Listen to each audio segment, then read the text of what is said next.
তার পরিকল্পনা করিয়া ঘরের চতুর্দিক অবরোধ করিয়া রাখছে। এ যুবক, এ তরুণে, পর্দার আড়ালের মা, অন্তরটা নরম বানা দাও। এইভাবে যখন হত্যার পরিকল্পনা করিয়া যখন মায়ার নবীর ঘর চতুর্দিক অবরোধ করে রাখছে, যাওয়ার মতো কোনো জায়গা নাই। হযরত জিবরাইল আমিন আয়েশা কয়, নবী আর থাকা যাবে না, হত্যা কইরা পালাইবে। বেঈমানেরা কিন্তু দাঁড়ায় আছে, হাতের মধ্যে তলোয়ার, তীর খঞ্জর নিয়া আপনার দেহ থেকে কল্লা নামায়া দেবে। আপনার এই মুহূর্তেই যেতে হবে।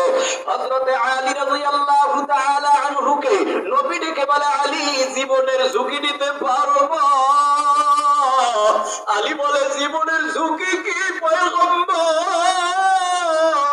বলে, জীবনের ঝুঁকি হলো আমার চাদরটা মুড়ি দিয়ে তুমি আমার বিছানায় ঘুমায় থাকবা। বেঈমানেরা তোমারে হত্যাও করে ফেলতে পারে, আমি মনে করে পারবানি? কয়, নবী, আমার মতো হাজার আলী মরিয়া গেলে দিনের কোনো ক্ষতি হবে না, কিন্তু আপনি যদি এই দুনিয়ার থেকে বিদায় হয়ে যান, দিনের মহা বড় ক্ষতি হয়ে যাবে। নবী না, আপনি বেঁচে থাকেন, আপনার শরীরে একটা কাঁটার আসর লাগবে, ফুলের টোকা লাগবে, আমি আলী এটা বেঁচে থাকতে বরদাস্ত করব না।